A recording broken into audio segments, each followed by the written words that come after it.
S.C. Verma, work and energy, question number 53. Okay, a bob of pendulum at rest is given a sharp hit to impart a horizontal velocity. Velocity v is equal to दी हुई है under root 10 gl. Okay, where L is the length of the pendulum. Find the tension in the string when the string is horizontal. देखिए, तो question ये कहा जा रहा है, मान लिया जाए हमारे पास एक ये पेंडुलम है जो कि ऑसिलेट कर रहा है और अभी ये सबसे अपने लोवेस्ट पॉइंट पे है और यहाँ पे हमने इसे कोई पर्टिकुलर वेलोसिटी दिया, कितना, v is equal to under root 10 gl. उसके वजह से ये सर्कुलर पाथ पे चलना स्टार्ट किया. ओके, जब सर्कुलर पाथ पे चलना स्टार्ट किया तो जिस कंडीशन में ये हॉरिजेंटल पोजीशन में था बॉल हमारा, ये हॉरिजेंटल हो गया ना, इसके ये हॉरिजेंटल पोजीशन, वर्टिकल प्लेन में ऐसे रोटेट कर रहा था. ओके, तो वर्टिकल ये हॉरिजेंटल था, तो उस समय एट दैट टाइम इस स्ट्रिंग जो है, इसमें स्ट्रिंग में कितना टेंशन था, हमें टेंशन बताना है. ओके, तो पहले सबसे पहले हम लोग मान इसका एबीडी ड्रॉ करें, तो इधर टेंशन लगेगा सर स्ट्रिंग में. डाउनवर्ड डायरेक्शन में कौन सी फोर्स लगेगी, डाउनवर्ड डायरेक्शन में वो फोर्स लगेगी हमारी mg, और इसका टेंजेंशियल जो वेलोसिटी है वो होगा v. ओके, तो अगर यहाँ पे हम लोग कैलकुलेट करना चाहें इसमें, इसका यहाँ पे हमें पहले वेलोसिटी कैलकुलेट करेंगे, इसके बाद टेंशन के बारे में सोचेंगे. तो अगर वेलोसिटी कैलकुलेट करना हो तो हमें पता है this is the conservative field में ये मूव कर रहा है. ग्रेविटेशनल फील्ड कैसा है, कंजर्वेटिव फील्ड. तो मैं बोल सकता हूँ मैकेनिकल एनर्जी हमेशा सिस्टम का क्या रहेगा, कॉन्स्टेंट. ओके, तो मैकेनिकल एनर्जी की अगर बात करें तो इसे पॉइंट हमने बी मान लिया और इसे पॉइंट हमने क्या मान लिया, ए.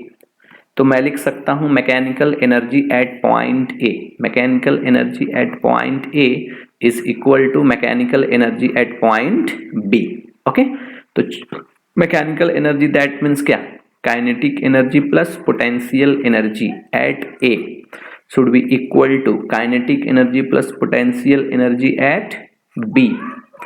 चलिए हम लोग पॉइंट ए पे काइनेटिक एनर्जी लिखते हैं, ये हमारी पॉइंट ए है. यहाँ पे काइनेटिक एनर्जी का बात करें तो half into M into we square, root का ये स्क्वायरिंग करेंगे तो कितना आ जाएगा, 10 gl is plus potential energy, ये रेफरेंस है, सबसे लोवेस्ट पॉइंट है, यहाँ पे पोटेंशियल एनर्जी मान लिया हमने 0, is equal to kinetic energy. इस पॉइंट पे काइनेटिक एनर्जी लिखेंगे तो half M V square plus potential energy यहाँ पे बात करें तो कितना लेंथ, ऊपर हम लेंथ एल है स्ट्रिंग का, तो कितना आ जाएगा ये mgl. ओके, जब इसे हम सॉल्व करेंगे देखिए एल एम और m सभी कैंसिल, ये मैं 2 कैंसिल करा दूं यहाँ से, तो वैल्यू आ जाएंगे 2 अगर कैंसिल करा दिया जाए तो 10 gl is equal to, okay, एक कैंसिल कराते हैं, देखिए यहाँ पे कैंसिल हो रहा है ना, ये 5 हो गया, तो इधर 5 gl इधर से लाया हमने gl, टोटल इधर आके क्या इधर लाए तो माइनस हो गया, तो 5 gl minus gl that means कितना हो गया, 4 gl is equal to half into we square. तो यहाँ से पता चला V square is equal to 8g into L. तो V square by L is equal to मैं लिख सकता हूँ क्या, 8g. मैं आगे इस रिलेशन को यूज करूंगा, इसलिए वी स्क्वायर बाई एल लिख दिया. नाउ अब हमें इस पॉइंट पे टेंशन बताना है, तो हमें पता होता है किसी भी ऑब्जेक्ट को सर्कुलर पाथ पे चलने के लिए सेंट्रीपिटल फोर्स चाहिए, और सेंट्रीपिटल फोर्स कौन देता है, एक्सटर्नल फोर्स जितना पे काम कर रहा है सिस्टम पे. तो मैं देख रहा हूँ टुवर्ड्स द सेंटर एक ही फोर्स काम कर रहा है, कौन सा, टेंशन. और इस mg का कंपोनेंट अगर मैं इधर लाना चाहूं तो कंपोनेंट क्या हो जाएगा, 0. तो towards the centre FC centripetal force is equal to क्या लिख सकते हैं हम, centripetal force mv square upon l. l r की जगह r इज इक्वल टू जो वैल्यू है लेंथ के बराबर होगी. ओके, तो सेंटर की ओर कितना है, टेंशन, mg का कोई भी कंपोनेंट नहीं है तो केवल टेंशन होगा, m into we square by L. V square by L की वैल्यू कितनी है, 8g. तो tension T is equal to कितना आ गया, ओके, 8mg. तो इस समय इतना टेंशन उसमें लगेगा. ओके, नाउ हम लोग देखते हैं second bit question. Okay, the Bob is at its highest point, जब ये बॉब चलते चलते हाईएस्ट पॉइंट पे जाएगी तब कितना होगा। चलिए सेकेंड बिट है, चलिए हम लोग डायग्राम ड्रॉ करते हैं। तो ये हमारा पेंडुलम हो गया लोएस्ट पॉइंट, यहाँ पे वेलोसिटी कितना दिया गया v is equal to √10 GL। इसे जब हमने यहाँ पे वेलोसिटी दिया तो ये सर सर्कुलर पाथ पे रोटेट करना स्टार्ट किया है। तो जब ये अपने टॉप मोस्ट पॉइंट पे था, इस पॉइंट पे जब ये बॉल था तो इस स्ट्रिंग में कितना टेंशन था हमें कैलकुलेट करना है। This is the centre. Okay, तो जब टॉप मोस्ट पॉइंट पे है तो इसके लिए हम एफबीडी ड्रॉ करें तो डाउनवर्ड डायरेक्शन में कौन सा फोर्स लगेगा, दैट इज टेंशन फोर्स भी डाउनवर्ड लगेगा। इस केस में mg जो फोर्स है वो भी किधर लगेंगे, डाउनवर्ड। टेंजेंशियल वेलोसिटी किधर होगा, इस direct, this is the v not, tangential velocity. तो पहले हम लोग v नॉट यहाँ पे टेंजेंशियल वेलोसिटी कैलकुलेट कर रहे हैं। तो टेंजेंशियल वेलोसिटी कैलकुलेट करने के लिए वहीं फिर से हम कंजर्वेशन ऑफ क्या अप्लाई करेंगे, मैकेनिकल एनर्जी। ये पॉइंट ए मान लिया, ये पॉइंट हमने क्या मान लिया, बी। तो एनर्जी एट पॉइंट ए यानी कि kinetic energy plus potential energy का समेशन at point A should be equal to kinetic energy plus potential energy at point B. Point A पे अगर हम लोग लिखना चाहें तो मैं लिख सकता हूं half M into we square. V का वैल्यू कितना, 10 इंटू जी एल आएगा क्या, 10 GL। This is the V square. Potential energy क्या होंगे, 0। ये रेफरेंस है हमारा, लोएस्ट पॉइंट है तो यहाँ 0 मान लेंगे। अब जैसे ही हम लोग अपवर्ड यहाँ से नेट डिस्प्लेसमेंट, ये भी L ये भी L, अगर ऊपर हम लोग शिफ्ट हो जाएं तो यहाँ पे तो वेलोसिटी मैं लिखना चाहूँ तो क्या लिखूंगा, half M V not square, one sec, V not square plus potential energy कितना होगा, that is the mg into 2L, mg 2L। देखिए इधर से ये टोटल क्या हो गया, कैंसिल, कितना हो गया 5, इधर शिफ्ट किया हमने तो ये आ गया कितना 3 आ जाएगा क्या, 5GL। m भी कैंसिल हो जाएंगे। चलिए मैं ये m कैंसिल हो गए तो ये बच गया हमारा 5GL माइनस 2GL, कितना हो गया हमारा 3GL, सॉरी 5 यानी कि 3GL is equal to okay 1/2 V not square. तो यहाँ से V not square is equal to कितना 6GL, या मैं लिख सकता हूँ V not square upon L is equal to क्या 6G। ये आया वैल्यू। अब यहाँ पे रिक्वायर्ड जो सेंट्रीपिटल फोर्स है, ओके, रिक्वायर्ड सेंट्रीपिटल फोर्स कौन देगा इसको, रिक्वायर्ड सेंट्रीपिटल फोर्स मैं देख रहा हूं कि सेंटर की ओर इस समय दोनों फोर्स काम कर रहे हैं। तो now summation of FC is equal to क्या लिख सकते हैं, m V not square upon r। तो सेंटर की ओर कौन कौन सा फोर्स है सर, कंप्लीट mg भी है, इसके साथ टेंशन भी है, is equal to m upon r के जगह क्या लिखेंगे l, v square by l। Total का वैल्यू हम लोग एक ही बार रखते हैं, ये r is equal to l, तो v not square by l का वैल्यू कितना 6 इंटू g। तो टेंशन का बात करूं तो 6 mg माइनस क्या mg, that means tension is equal to कितना 5 mg। Okay, this is your second bit. Now third bit, question number C. Okay, the string make an angle of 60 degree with vertical. देखिए situation कैसा है, तो ये हमने मान लिया okay, ये हमारा सेंटर और यहाँ पे डाउनवर्ड डायरेक्शन में बॉल था और इसका हमने वेलोसिटी दिया v is equal to √10GL और ये ओके 60 डिग्री का एंगल बनाया, कैसे, इस फॉर्म में। ओके, मैं डायग्राम बना देता हूं तो आपको पिक्चर क्लियर हो जाएगी कि कैसा बन रहा है।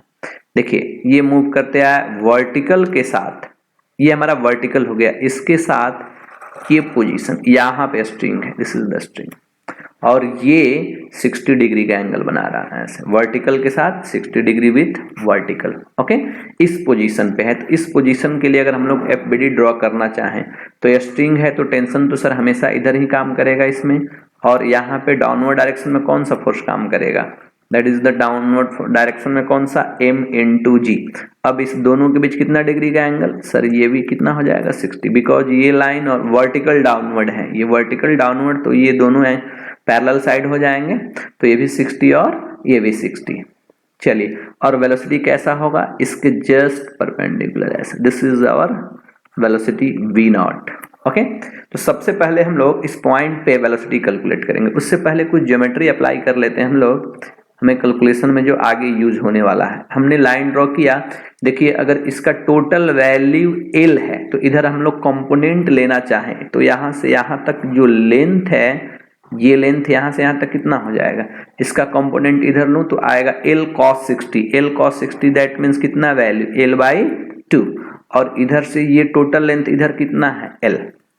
ओके तो टोटल ग्राउंड लेवल से 12/3 ऊपर गया है। तो हम लोग लिखते हैं कैसे फील्ड में है, कंजर्वेटिव फील्ड में है, तो मैं लिख सकता हूं kinetic energy plus potential energy at A is equal to, ये हमारा पोजीशन ए हमने मान लिया, ये पोजीशन क्या मान लिया ए, और ये जो टोटल पोजीशन है इसको हमने क्या मान लिया बी लेवल, ए हो गया बी हो गया।